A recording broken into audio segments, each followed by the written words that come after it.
So, it's a new year, and not many days into it, I got reached out to on Instagram asking the first juicy question of the year.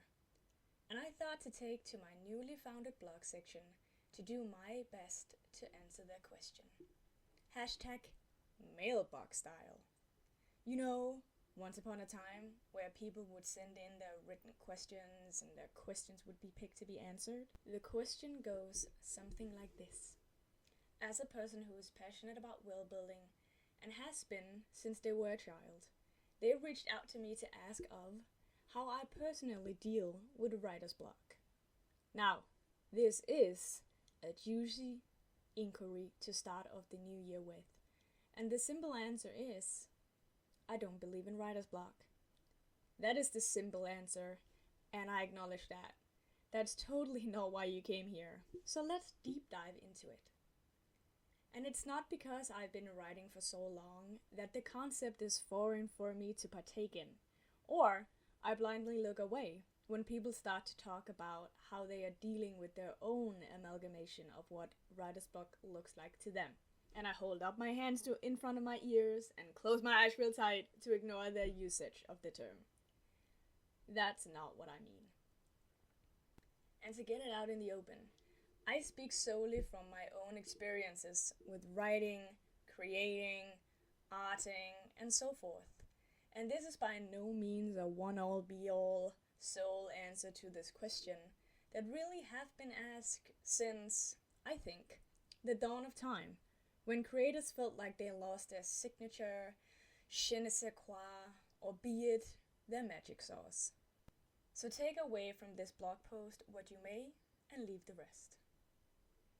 And I don't think there's a cure, a one-all be-all remedy or a solution of epic proportions to the questions about what you as a creative can do when you run into the aforementioned wall or find yourself trapped in your own sort of box that look very much like a writer's block to you.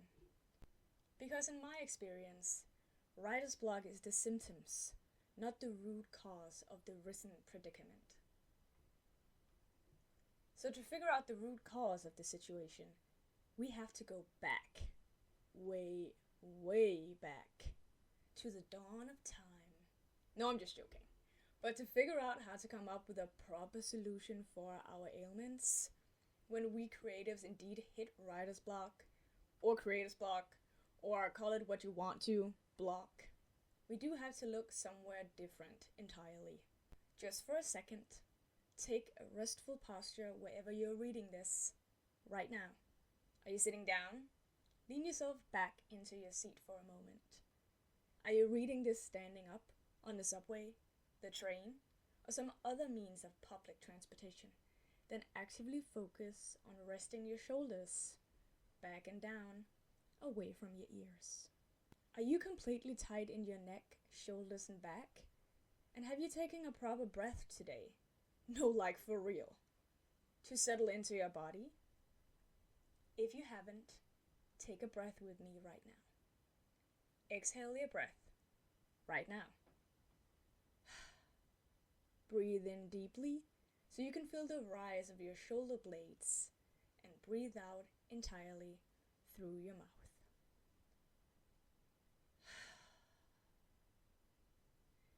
And if you feel the need to really let your fucking breath go, then you can sigh it out. Breathe it out with sound and just fucking let that shit go. It's the new year. You can exhale audibly if you feel like it. Just know, if you do, people in whatever public place you find yourself in may turn around and wonder what the heck that sound that just came out of your body was. What the heck? Send them a smile and be on your merry way. We got bigger fish to fry.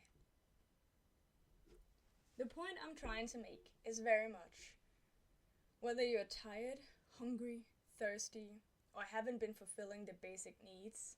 Wait, have you been showering today? Like honestly, it's not any of my business, but a really good long shower is where many a good ideas can take a flight. You know? Just saying. Right. Writer's block is indeed a real thing. In whatever shape or form it takes itself in your creative life. But it also is one hell of a time harder to present yourself with ideas if you're tired, worried, hungry. Look at the aforementioned conditions that send your mood and your nervous system out of whack. Ideas can be blocked if you're trying too hard. If you have too much on your mind, you worry a lot about not finding your spark again, or some fourth, fifth, or sixth stressor. Because stress has never been the solution to a problem before, where the result of it is to find your flow again. It only enhances the need to find it quicker, faster. Just don't do that. Don't tighten your grip around your blockade. Loosen it. For me, as I don't like to call it a block, when I get starved, is more the word I would like to use for myself. It can be the result of a few different scenarios. 1. Life could have been lifing lately so fucking hard that I'm just so filled up, bro. And in all honesty, it is literally how I feel when life has been lifing a little bit too hard. Like, bro, what the heck, man? What the heck is up with you? Give me a break here.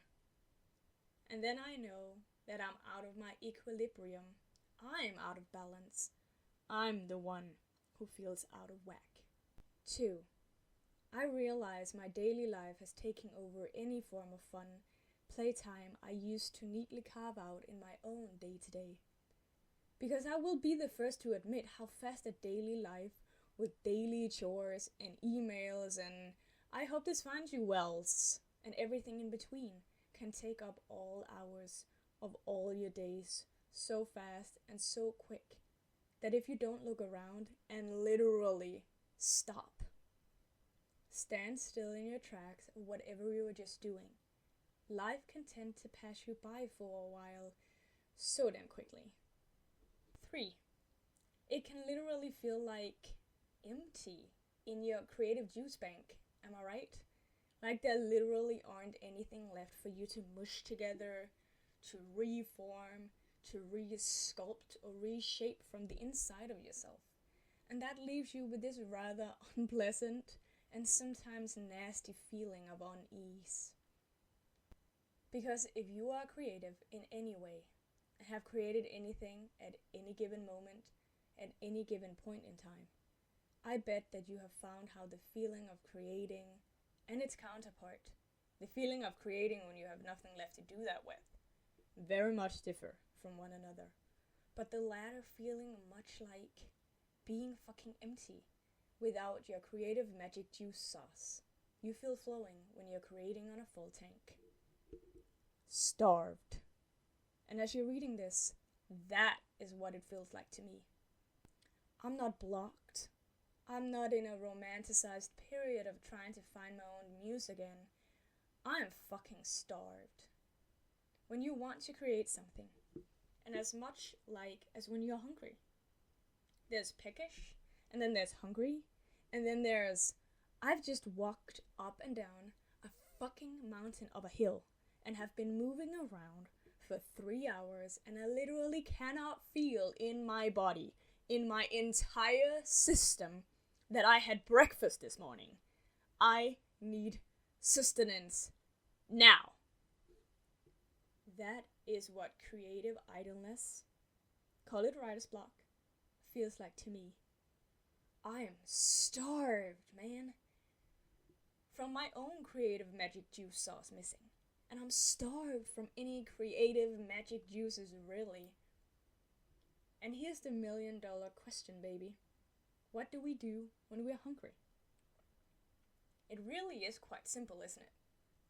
And if you need to be let in on this secret of epic proportions, I'll tell you. We eat. If your guess is the answer, which is to eat, and you had the answer ready to go from 3 sentences ago, I applaud you. Exactly. We have to eat, just like we have to tend to that inner garden of ours with meeting our basic human needs, and in my opinion, and then some. No more settling for breadcrumbs over here. We aren't mice. We are goddamn lions. We need to eat when we're starved. And to me, when people go around and wave the term writer's block around, I can honestly be so super in I don't understand why you keep talking about your writer's block like it's a badge of honor instead of going and doing something about it mood. And in no shape or form is this a pointed comment to anyone wanting to talk about how they are blocked, dry, starved, empty of their own creative processes. But it is unfortunately a word I have heard being thrown around so much throughout the years, and I have to stop myself in my own tracks to not roll my eyes and feel the ick of that word usage. But I have a hard time taking someone seriously who wave around their misery like a branded badge of honor instead of sitting down and trying to do something about it. So what do? You ask. Well, we stop creating. At least for a while, that is. Did I get you there? I was honestly hoping for at least a few seconds of a what the fuck moment. So follow me here when I say, if something doesn't work out, it is absolutely in one's best interest to try and figure out why the situation at hand isn't working. I'll absolutely give you that. But I've learned the hard way that trying to outlast a thing in your life that isn't working doesn't make you heroic or smart and will not, in the end, give you a badge of honor for being that person who outlasted your trials and tribulations the longest. It will, if you're fucking lucky, to stop giving a fuck early on, at the very least give you a headache, and at the worst, if you stick it out, put on your safety vest, and power through, and save the person next to you before yourself, in the worst cases, it will leave you burned out and having lost the passion, the drive, the pure satisfaction of creating something, anything, completely. So don't do that. For all that is mighty, take a step back when you feel your creative idleness come over you, and let's take a look at it, like we should have done the first time around, and avoid metaphorical and, in actuality, any form of headaches. Shall we? Okay. Here's what I do, and I feel a foreboding sense of full circleness as I am right now in the exact position of doing, if not all of these things right now, then most of these things right now. To restart, reset, and rejuice myself after the end of a long year of 2024, the holidays, and New Year's. So follow along. Here's what I do. At least a list of interchangeable activities I find that has granted me back my access to my flow once more. I read comic books. I read fiction. I just devoured a romance novel that had me laughing out loud at least once every chapter. Watch art classes, art courses, and lessons in subjects I'm already knowledgeable about, like on YouTube or Domestika, just to name a few. Move my fucking body. Even as I write this, I know there's someone who's gonna be groaning. But it works. Watch TV. Wait, am I giving you a free pass to watch TV? Yes. Yes, I am. At least for a while. Play. It can honestly be anything. Video games, puzzles, playing with your neighbor's dog, you name it. Rest. It really isn't about trying to sport how good of an artist you are, or writer, or in any creative endeavors of yours. It's about letting yourself, your body, and your brain relax into what you've already known to interest you prior, what lights your soul on fire, and you might feel like that passion of yours isn't burning so much right now, and it's more like a smoldering sensation, and that's okay. But I think if you felt that heat of your creative fires burning before, letting yourself breathe for a while, exist in your space, with your art, in any shape or form that takes for a while, it'll find its way back to you. It doesn't make you less of an artist if you're not creating for a while. Remember that. So, think of this more as a boot camp. Yes, a boot camp. For a while, we work on getting back on our feet and our creative spark back. And how do we do it? We follow the list. So put your pen down, put it down, and step away from your keyboard. It isn't going to do you much good right now anyway. Put on your mismatched socks, and let's go forth on your journey of finding your creative spark. Again, now let's go. I usually revisit my library of greatest hits and read through my tried and true volumes, as well as my favorites, and then some. Maybe reading that one obscure volume or manga that I love is going to set my heart on fire in a new way than I felt it had before. Give yourself space and permission to be re-inspired. Read fiction. I'm pretty sure that I'm 90% made up of words and vocabulary, and how prose flow through me.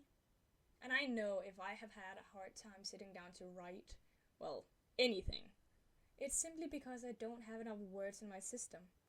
Or how I like to think of it as, I haven't devoured enough books as of late. And it sounds easy, but it really isn't. If you've been lifing a little too hard lately, and you are in your feels about not getting enough writing done, let go of those goals for a while.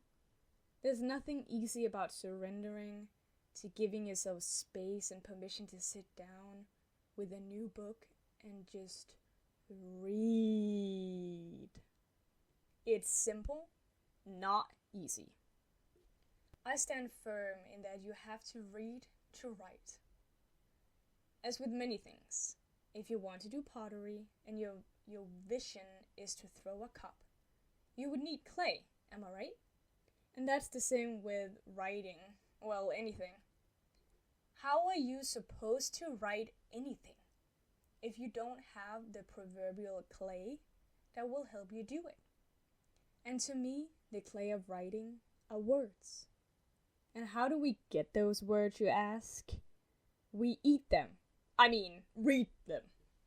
Watch art classes, art courses, and lessons. And this comes with a caveat. If you aren't usually watching art classes, and this is not your thing, I wouldn't recommend you to do this one. I recommend this one because I find art classes relaxing, powerful, empowering, and exciting. If you don't, well, don't do this one. Let me know if you want my hot take on tackling the subject of art classes. And this one really is a double-edged sword, and should only be approached if you feel you have the mental capacity. When I'm tired and spent, and my energy has gone to, well, elsewhere, I find it soothing to brush up on the terms and abilities I already have learned prior. I like to be reminded when I'm feeling at a point with my creative abilities and how hard they are for the moment to manifest, of how far I've come and what I've already learned. And here you're the one to gauge if you have the mental surplus to enjoy it. If not, don't do it. Move your fucking body. And I know, this is the last thing you want to hear. But it does actually really work for me. I can be in a funk and know from many years of experience, I will never regret me moving my heretofore designed, well-proportionate rear. Did I just compliment my backside in a sly yet not so subtle way? Yes, I did. Because that's the mood we're on.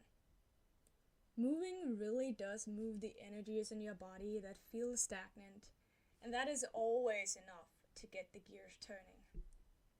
And no, the walk from whatever cushy, soft space you've got for yourself to sit in to the refrigerator, that doesn't count.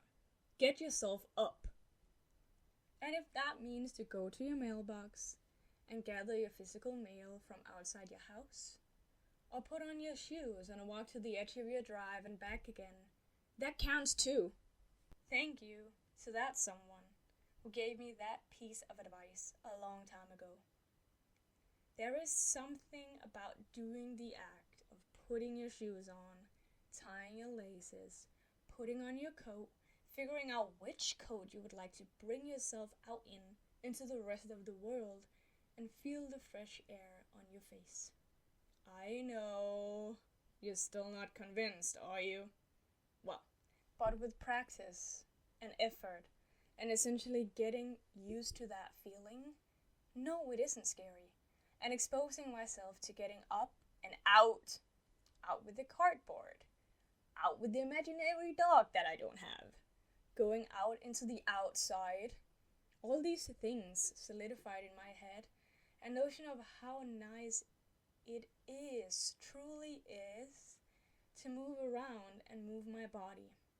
And if you want to be technical about it, if you're feeling stagnant, my bet is that there are some energies, some heavy emotions or stressors in your body and in your system you need to shake. Get them up out of there.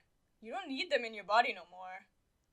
Move your body means moving those around, letting those heavy energies leave your body, leave your system, and you, at the same time, make room for more lighter emotions to take their place and to take up space.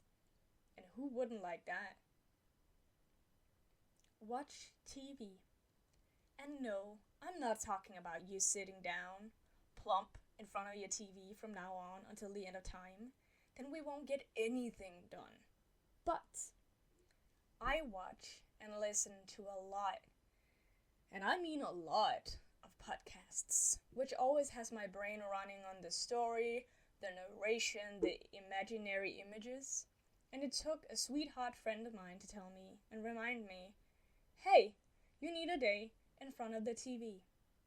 I gotta admit, also friend, if you're seeing this, I doubted you, but you were right. I totally scoffed in my heart of hearts by the notion of just sitting my well-proportioned rear. Whoops, there we go again. Well, babe, this is the era we are in. Hashtag appreciate your rear era. On my sofa, and then going at it with my favorite show for a full day, or even my favorite movies. My inner monologue went something like this. Well, I have a lot of things to be doing. I gotta run and do, like, errands, right? Right. Errands and, watching and listening to my favorite podcasts were productive. Like, I'm pretty sure I heard a smart guy tell me that sometime, on his podcast. Well, listen up, me. I'm trying to prove you a point here. Are you even listening? I'm busy being, busy. And I got a million things to be doing before my schedule even can qualify itself to sit and watch. I mean, God knows what. I don't even know what my favorite show is anymore. That isn't someone speaking words out of their mouths, and I gotta imagine with my brain space what they're actually saying. Well, after the inner monologue that I even only listened to half-assed myself. And this was me trying to resurrect the idea of productivity above rest. And yes, even I have been a sinner of this. Rest is productive. #period. So that's what I did. I started to watch TV, shows I had seen before, and more often than not, I chose shows that I've always wanted to watch. And if I hadn't given myself the space to zone out, or a million of other ways to describe watching TV, like it's a bad thing, I wouldn't have discovered my love for K-dramas. And boy, do I love them. I'm still in the baby stages of being an avid K-drama watcher, But can we just talk about how the new season of XO Kitty just came out? And my jaw literally dropped when it got suggested on my For You page on Netflix. Damn! And yes, I binged. Hashtag guilt free. This is to say that I have learned about my brain, how it really works. If I keep on feeding it podcasts and audiobooks and other written narration that my brain needs to process for words to imagery and meaning for my brain to understand, it will keep on using up its juices. And if I'm in a place where I'm well and fully tired in my brain noggin, and I literally gotta give my brain some space, and by watching and re-watching my favorite shows, and or movies, or even a new becoming a favorite show, I give my brain some much needed rest and space. So I'm an avid supporter of rest days with the TV on when needed. Thank you, friend. I love you. You're often too right on many topics, and I love you for it. Play. Honestly, it can be with anything. Does your neighbor have a dog? Go play with it. But also use your discernment here, like don't go play with your neighbor's dog if they don't have one. Or, you don't have one either. Children learn through play. Animals, like dogs, just saying, learn through play. Honestly, if you really think long and hard about it, we all learn most of the stuffs we know by playing as small children and even as kids. And with that, I want you to revert back to when you were a kid. Or at least follow me on this thought experiment. So we play, right? Or we should play, I would rather say. No one, as far as I know, really knows how much or how not much play we need in our lives to thrive more in our lives and in our everyday. But what I've come to know is, if I don't play, I actually feel myself get bored more easily and also restless and distracted. You can play in a bunch of different ways, and for me, some of the real hitters are 1. Scratch building. An activity where you take scraps from around your house and start building with it. And since I am hell of a passionate about D&D, Dungeons and Dragons, and TTRPGs, tabletop role-playing games, I make, to the best of my abilities, scaled terrain buildings to use to enhance the gameplay of my D&D game. And there really is something about gluing together cardboard with wood glue that sends me right back to elementary school, and I will never apologize for that. 2. Video games.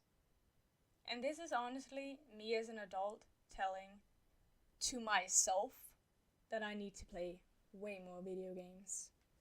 A few of my favorite genres are puzzle adventures, like Immortal Phoenix Rising, action adventures, like Uncharted Lost Legacy, musical RPGs, like Stray Gods, and hack and slash, like Hades.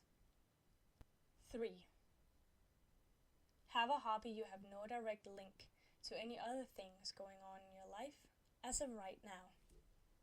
Between starting this blog post and me finishing it up, I have indeed taken on a new hobby that seemingly have nothing to do with anything else in my life right now, and that is crocheting. And it's honestly changed my life so far. I think the correlation between doing something with your head and your hands and your heart will change something in your inner body's chemistry, and it makes me feel real good when I do it, and when I have been doing it for the day.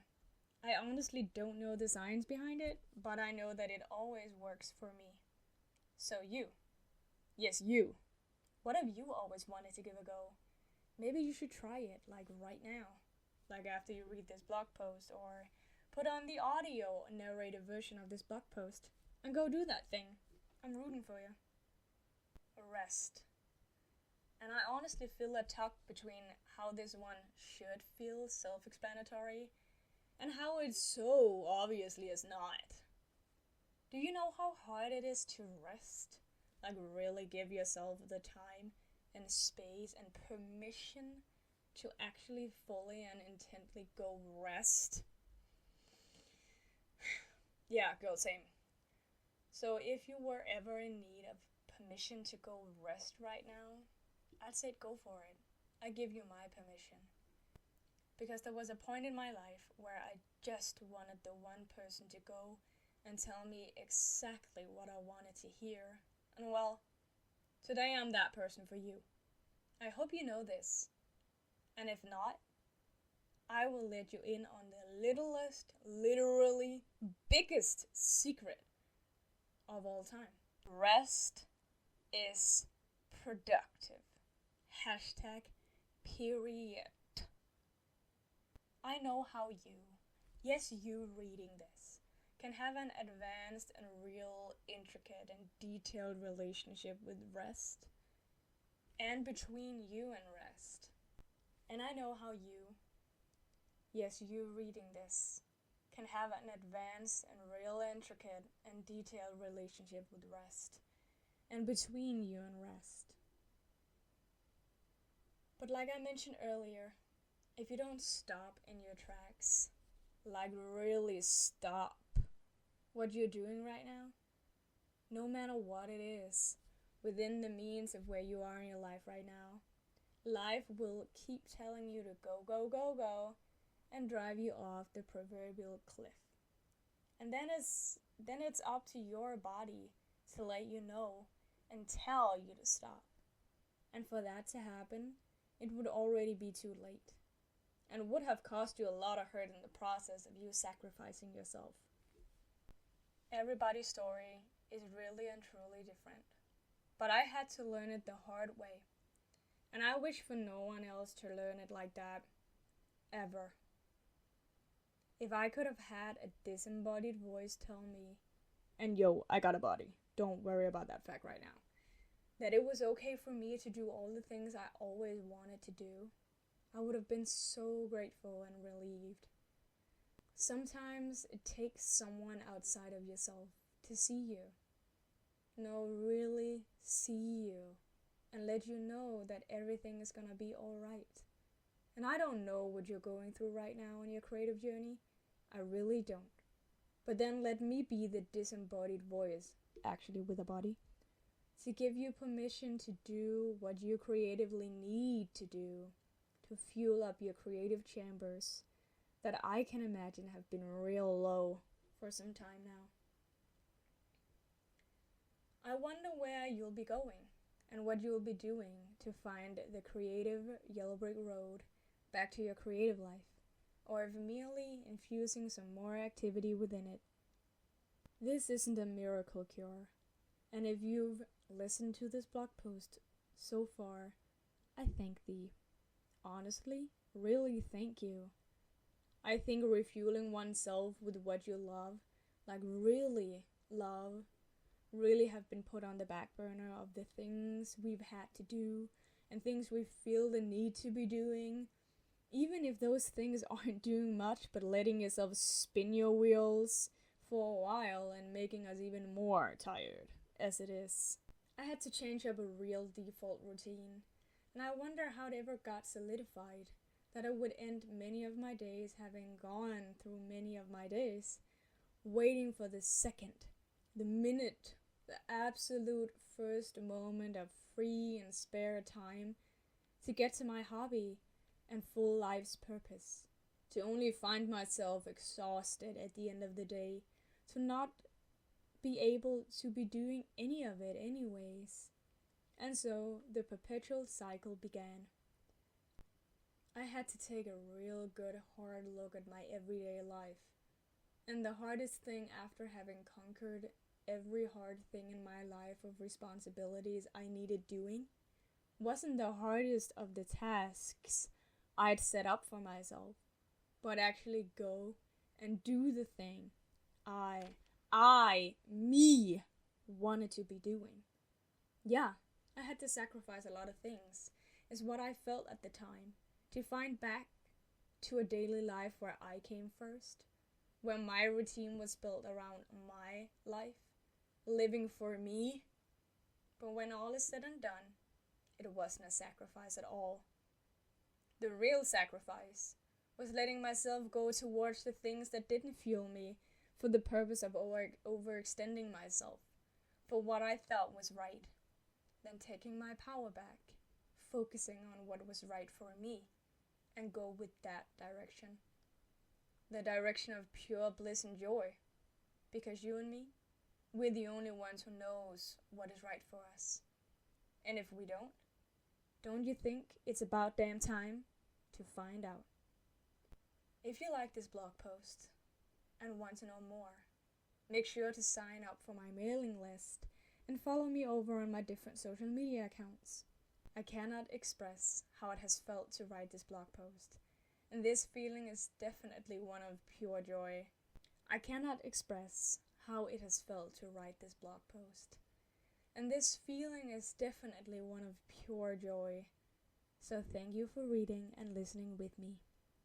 If there's a topic you are interested in hearing my 2 cents on about the creative journey, then write me a comment or send me your creative inquiries in a message through my Contact Me page. I'm looking forward to hearing from you. Jasmine P. Wurtz, The Clay of Writing.